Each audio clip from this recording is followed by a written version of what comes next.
নমস্কার, দেখছেন ক্যালকাটা নিউজ। এই মুহূর্তে জিরো আওয়ার শুরু করব আপনাদের সঙ্গে। আমি শর্মিষ্ঠা রয়েছি, আর অবশ্যই জিরো আওয়ারে আজকে যে গুরুত্বপূর্ণ বিষয় আমরা রাখার চেষ্টা করব, এবং আমার সঙ্গে অবশ্যই রয়েছে মাসুমা রয়েছে আপনাদের সঙ্গে। এবং আজকে মাসুম আমরা যে বিষয় নিয়ে আলোচনা করছি, মানে আজকে কেন বলছি, আমরা গত কয়েক মাস পর পর একের পর এক দিন, প্রত্যেকটা দিন আমরা যে আলোচনা করছি, তার কারণ হচ্ছে একদিকে আমরা জানি যে 2024-এর 5ই আগস্টের পর থেকে বাংলাদেশে যে উদ্ভূত পরিস্থিতি তৈরি হয়েছে, এবং তারপর থেকে বাকিটা সবটা জানা। সীমান্তের উত্তেজনা, সীমান্তের কড়া সতর্কতা, শুধু তাই নয়, এবার দেখো আমরা এটাও দেখেছি যে মাত্র দিন কয়েক আগে শেখ হাসিনা তিনি ভারত থেকে অন্তত তার অডিও বার্তা দিয়েছেন। সেই অডিও বার্তায় তিনি পরিষ্কার করার চেষ্টা করেছেন যে অনেক হয়েছে, এবার সময় এসেছে একসঙ্গে হক প্রতিরোধ গড়ে তোলার কথা বলছে। তিনি বলছেন সাধারণ মানুষকে আহ্বান।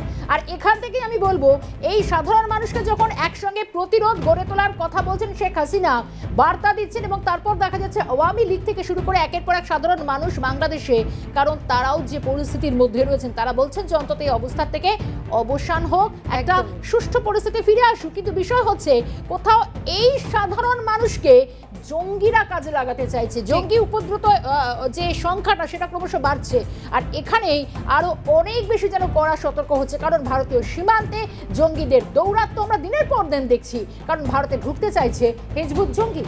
একেবারে ভারতের সীমান্তে যেখানে জঙ্গিদের দৌরাত্ম্য, ভারতে ঢুকতে চাইছে হিজবুত তাহরিরের জঙ্গিরা। চাঁপাইনবাবগঞ্জ সহ একাধিক এলাকায় সভা। ভারতীয় বিএসএফ এর বিরুদ্ধে 20 মন্ত্র সংগঠনের বাংলাদেশের মানুষকে ভারত বিএসএফ এর বিরুদ্ধে উস্কানি। শরিয়াতে ইসলাম নামের ব্যানারে চলছে সভা। সাধারণ মানুষকেও দলে টানার চেষ্টা জঙ্গিদের। এবং শর্মিষ্ঠা, যে বিষয়টা তুমি বলছিলে যে সাধারণ মানুষকেও কোথাও একটা এই বিষয়টা সম্পর্কে অবগত করোনা বা তাদেরকে দলে টানার একটা মরিয়া চেষ্টা এই মুহূর্তে জঙ্গিদের।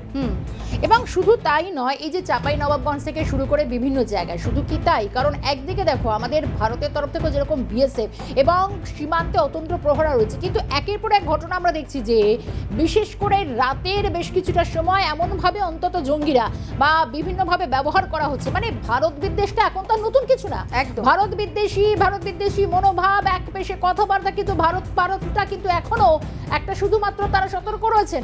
আর এখান থেকে এই যেন এই বিষয়টা আরো প্রকট হচ্ছে, সাধারণ মানুষকে জঙ্গিরা নাকি নিজেদের দলে টানার চেষ্টা করছে। মানে বিষয়টা কতটা ভয়ের তুমি ভাবতে পারছো মাসুমা? চলো এই জায়গা থেকে আজকে আমরা জিরো আওয়ারে আলোচনা পর্বে এগিয়ে নিয়ে যাওয়ার চেষ্টা করব।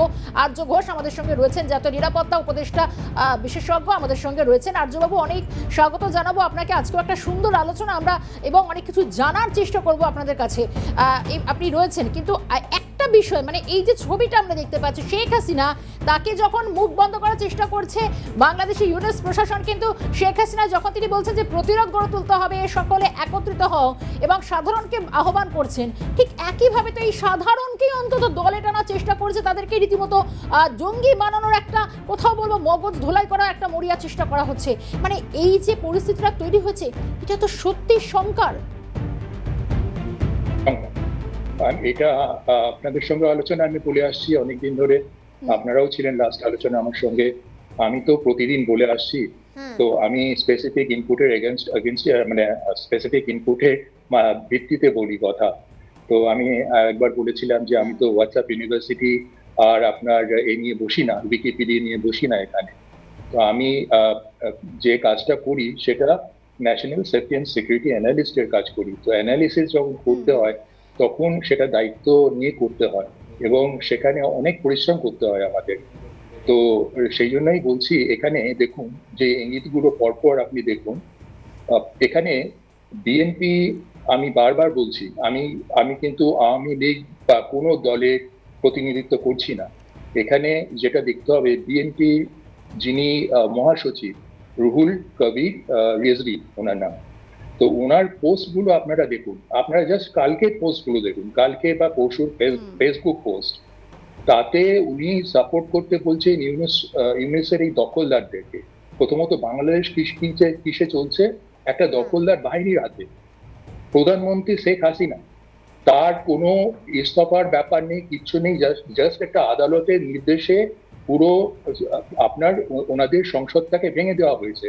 তো সেটা তো সম্পূর্ণ বেআইনি, ওনারা নিজেরা সম্পূর্ণ বেআইনি। তো ওনাদেরকে সন্ত্রাসবাদী বলা ছাড়া আর কাদের আমরা সন্ত্রাসবাদী বলতে পারি? যদি একটা ধরুন আমাদের ভারতে একটা টেরর অ্যাটাক চলে, সেখানে যদি সংসদে যেমনি আমাদের হামলা হয়েছে, সেখানে যদি সংসদে হামলাকারীরা ঢুকে যেত, তাদেরকে আমরা বলতে পারতাম যে গভর্নমেন্টের পার্ট না সন্ত্রাসবাদী? তো ইউনুস তো সন্ত্রাসবাদী, এবং লক্ষণীয় দেখুন যারা এই দুজন ইউনুস এবং এই যে ফিয়ার মঙ্গারিং করেছেন পিনাকি ভট্টাচার্য, তাদের দুজনের জিপিএস লোকেশন কিন্তু এক প্যারিস, এটা কিন্তু মাথায় রাখবেন। এই জন্য ফ্রান্সের উচিত এদেরকে এদেরকে কাস্টাডিতে নেওয়া, এবং সেটার ক্ষেত্রে ইউএস এর ভূমিকা অত্যন্ত সদর্থক হতে হবে। ফ্রান্সকে চাপ দিতে হবে দরকার হলে। ইমানুয়েল ম্যাক্রন নিজে যথেষ্ট ভুগেছেন সন্ত্রাসবাদ নিয়ে, তো সেই জন্য ইউএস এর একটা বিশাল দায়িত্ব থেকে যায়।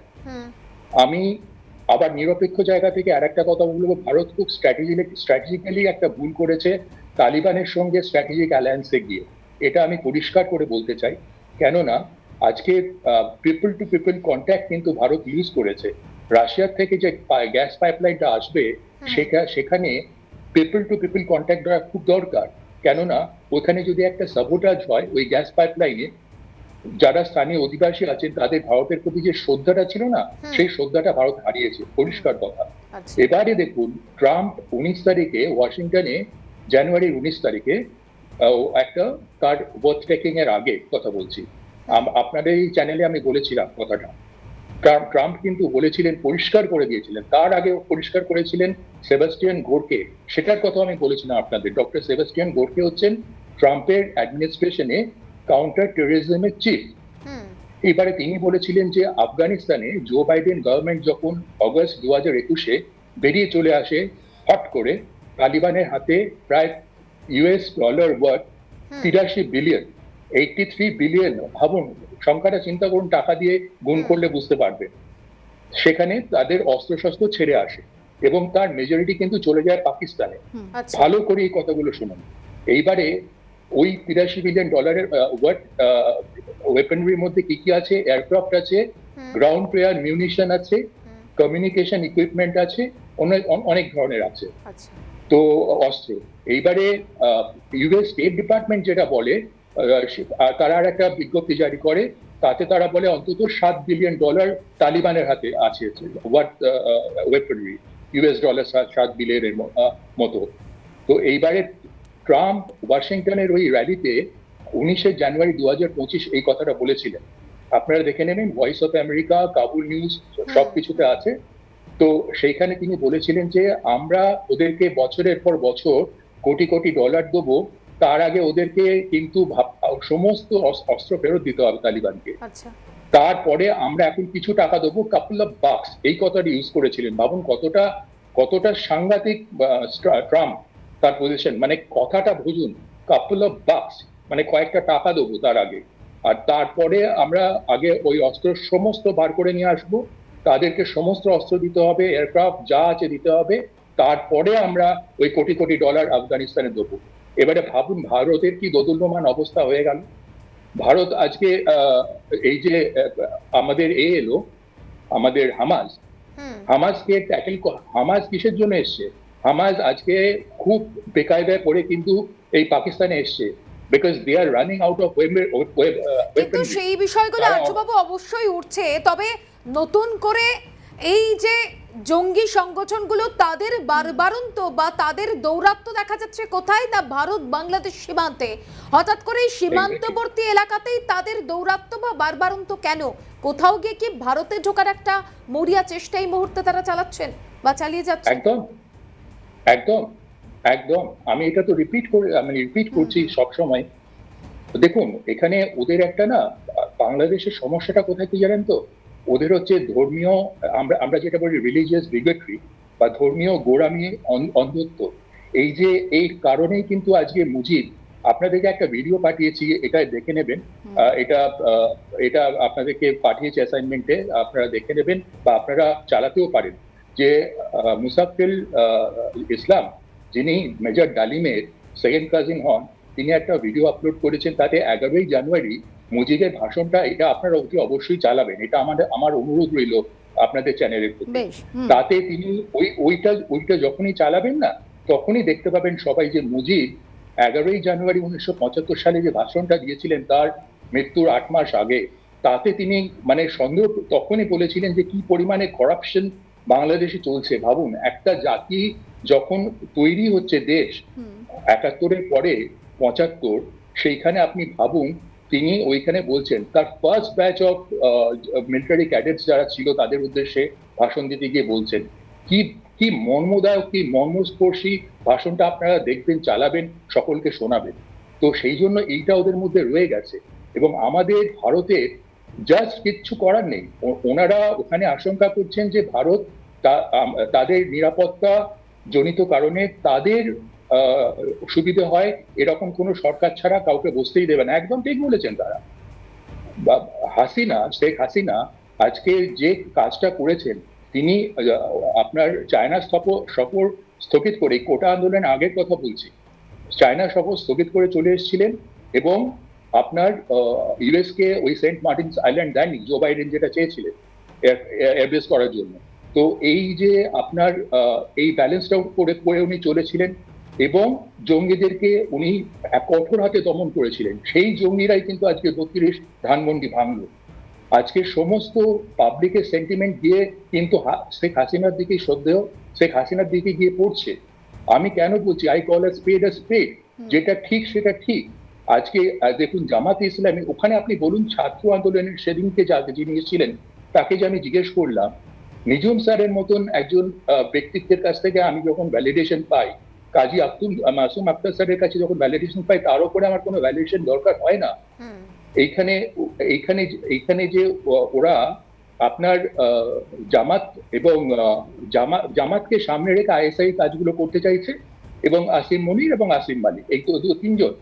এবারে তার সঙ্গে আছে হিজবুত তাহরীর, আর আপনার এই যে চাঁপাই নবাবগঞ্জ ইত্যাদি জায়গায় বলছেন, এদেরকে যে এই আপনার করছে, যাকে বলে ব্রেন ওয়াশিং করছে, it's only because of their ignorance. মানে তাদের মধ্যে শিক্ষা দীক্ষা ব্যাপারটা নেই, যেটা পাকিস্তান ঠিক হয়েছে জিনিসটা এই ধর্ম গোড়ামির কারণে। এবং অদ্ভুত কথা, আপনি দেখবেন, আমি আর একটা ভিডিও পাঠিয়েছি, সেই একই দিকে বাংলাদেশে, আমি পাঠাবো হয়তো ভিডিওটা, একজন রিক্সা চালিয়ে বেড়ান, তার কি জ্ঞান। তো তিনি আজকে বলছেন কত ভালো ভালো কথা।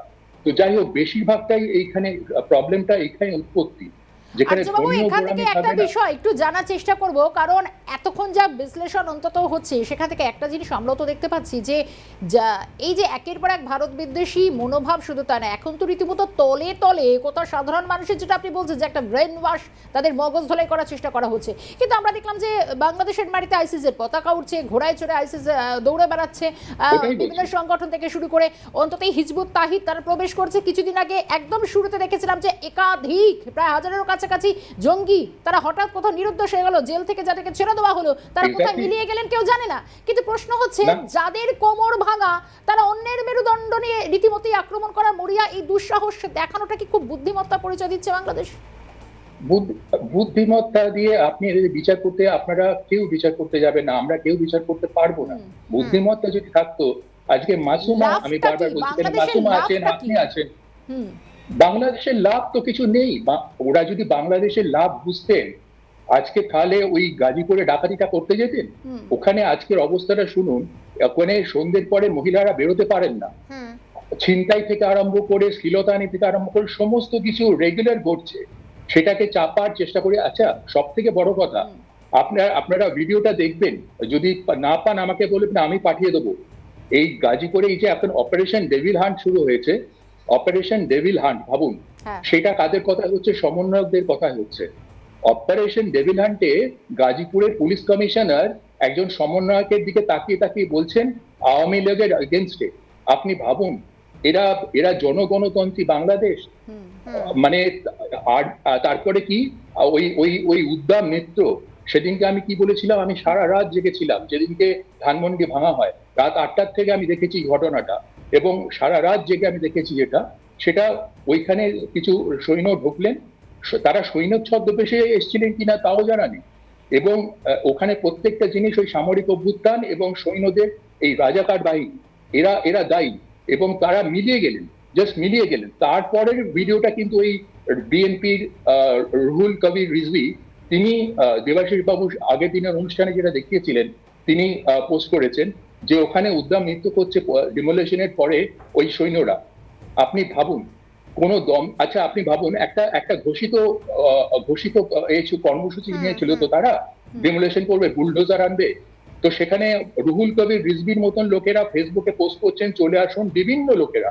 তো সেইখানে সৈন্যবাহিনী কোথায় গেল, দমকল কোথায় গেল, পুলিশ কোথায় গেল? মিনিমাম কেউ ছিল না, কেউ ছিল না।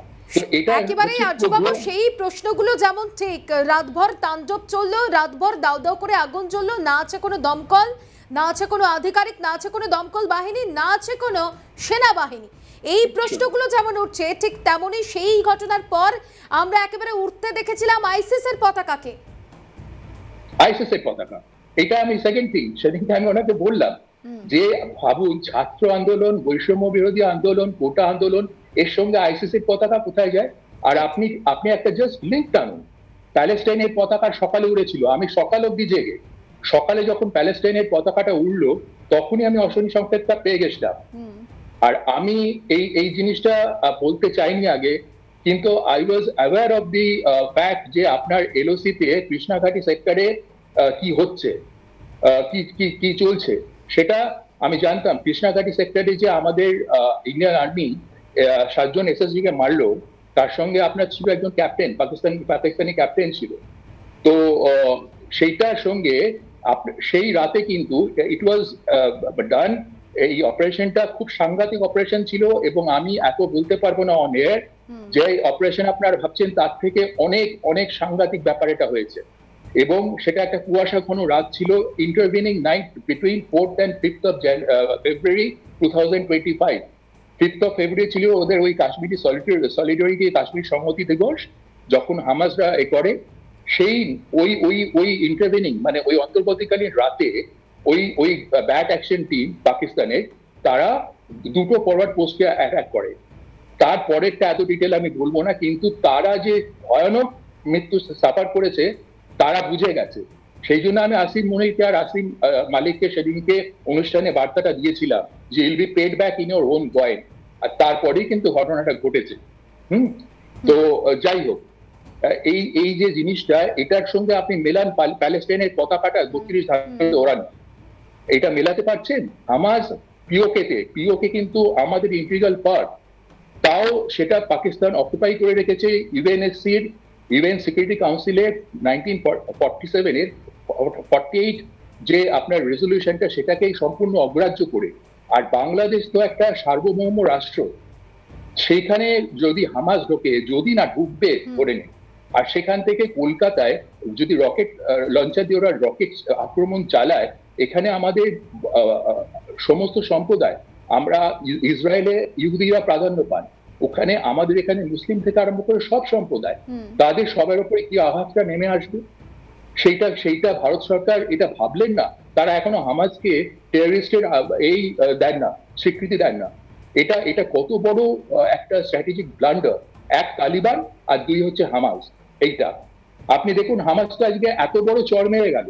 হামাসকে ওনারা, আমরা যখন হামাসের 7th October 2023 আক্রমণটা চালালো, তখন আমাদের বিদেশ মন্ত্রক নিন্দে করলেন টেরোরিজমে, তাদের নামটা একবারও তুললেন না। কিন্তু ইয়াসের আরাফাত, পিএলও, এদের যখন ইন্দিরা গান্ধীর সময় ছিল এদের নাম প্যালেস্টাইন লিবারেশন অর্গানাইজেশন, পিএলও। ইয়াসের আরাফাত নিজে লাঞ্ছিত হয়েছেন এদের হাতে। যাই হোক, তারা পাকপোকর বলে ইউএনএ এখনো ডেজিগনেটেড গ্রুপ হয়নি। কিন্তু দেখুন আজকে কত বড় স্ল্যাব আমরা খেয়ে গেলাম যে হামাস পিও খেতে এলো। কেন জানেন? অস্ত্রের খোঁজে। পাকিস্তানে এই যে পাকিস্তান তার যে 90% অস্ত্র নিয়ে গেছে তালিবানদের কাছ থেকে, আফগানিস্তান থেকে, তো সেই অস্ত্রগুলো পাকিস্তান এখন তাদেরকে সরবরাহ করবে। এবং কতটা ডেঞ্জারাস পরিস্থিতি হয়ে গেল ওয়েস্টার্ন সেক্টরে, এদিকে ইস্টার্ন সেক্টরে, দুদিকে। এবং এই যে অস্ত্রগুলো যাবে কিন্তু আপনার ওই ফ্লাই জিন্না, ওই এয়ারক্রাফটে যাবে, ওখানে কার্গো হোল্ডে যাবে অস্ত্র, আর আপনার এতে যাবে, প্যাসেঞ্জার ক্যাবিনে যাবে পাকিস্তানি এসএসজি কমান্ডোস এবং আপনার অন্যান্য সন্ত্রাসবাদী। এবং হামাস, ভাবুন, হামাজের মতন সন্ত্রাসবাদী, তাদেরকে আমরা নিয়ে ডেকে আনলাম। আবেল মুঝে মার বলে একটা কথা আছে, তো আমরা ডেকে আনলাম। আমি দেখুন, আমি স্পষ্ট কথার অ্যানালিসিস করি, যেটা গ্লোবালি অ্যাক্লেম। তো আমি এটা স্পষ্ট অ্যানালিসিস করবই। তো এই হচ্ছে আমাদের অবস্থা। তো চাঁপাই নবাবগঞ্জে আসবে না তো কি আসবে? এখানে এখনো আর্যবাবু, পর্যন্ত জানি এখান না থেকেই প্রযুক্তি আমি একটু কতটা জানার ব্যবহার চেষ্টা করি, চাপাই নবাবগঞ্জের কথা যখন উঠলো, মানে আমি দুটো জিনিস বলি, সেটা হচ্ছে আমরা একের পর আমরা বৈষ্ণবনগর, সুখদেবপুর একাধিক সীমান্ত দেখেছি যেখানে কাঁটাতারবিহীন অবস্থায় রয়েছে। এটাও আমরা দেখেছি শুরু থেকে যে সমস্ত জায়গায় কাঁটাতার দেওয়ার অন্তত বিএসএফ চেষ্টা করেছে, সেখানে ঘোর আপত্তি জানিয়েছে অন্তত বিজিবি। সেক্ষেত্রে দাঁড়িয়ে এই যে জঙ্গি ঢুকতে পারে ভারতে, অর্থাৎ এই সমস্ত জায়গায় বেড়া পড়লে যে খুব স্বাভাবিকভাবেই সেখানে একটা সমস্যা তৈরি হবে, এটা নিঃসন্দেহে বলা যায়। কিন্তু আমি বলতে চাইছি, বাংলাদেশের সাধারণ মানুষকে কাছে টানার যে চেষ্টা, কিন্তু কোন শ্রেণীর মানুষকে কাছে টানার চেষ্টা করছে এই সংগঠনগুলো, এবং তলে তলে তাহলে কি কোথাও একটা প্রশিক্ষণ চলছে? হ্যাঁ, চলতেই পারে, চলছে, মানে চলছে। এটা আপনাকে আমি বলতেই পারি, কেননা দেখুন, যারা এখানে দখলদার তাদের ভাষাগুলো শুনেছেন, তাদের বডি ল্যাঙ্গুয়েজ ফলো করুন, শুনুন। একটা টেরর অর্গানাইজেশনকে আপনি যদি চিহ্নিত করতে চান, বেসিক কতগুলো জিনিস আপনাকে ফলো করতে হবে। সেটা হচ্ছে তারা কি ভাষায় ফ্রেজ স্টেটমেন্ট রাখছে, কি ভাষায় কথা বলছে, ওইটুকুনি যদি ফলো করেন না, তাহলে আপনি বুঝতে পেরে যাবেন বাকিটা। এটা আমি বেসিক জিনিসটা বলে দিলাম। এইবারে এরা যে করছে জিনিসটা, এরা আজকে আপনার এই যে সমন্বয়করা, এরা আজকে কম্বল বিতরণ করতে গিয়ে আপনাদের কাজু কারখানা দেখুন, দুদিনে হেলিকপ্টার খরচ উঠিয়েছে 21 লাখ টাকা, 22 লাখ টাকা। কম্বল বিতরণ করতে গিয়ে হেলিকপ্টারে যেতে হয় আমাদেরকে, কোথাও বলুন তো। তো এইরকম ভাবে টাকা উড়িয়ে যাচ্ছে, তো এদের হাতে চলে গেছে। এরা তো বেসিক্যালি সন্ত্রাসবাদ। তো সেখানে এরা এক্সপেক্ট করেন যে ইন্ডিয়া ইউনিট গভর্নমেন্ট না, দখলদারদেরকে স্বীকৃতি দেবে, আর ওরা সন্ত্রাসবাদ চালাবে।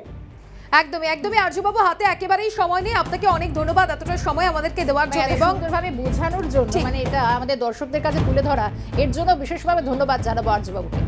একেবারেই। আর এই যে ভারতীয় সীমান্তে জঙ্গিদের দৌরাত্ম্য হোক বা তাদের সার্বিক পরিস্থিতি আগামী দিনে কোন দিকে মোড় নেয়, কি হয়, নজর থাকবে সেদিকে। একদম। জিরো আওয়ার এখানে শেষ করতে হচ্ছে। খবরে থাকুন, সঙ্গে থাকুন কালকাটা নিউজ।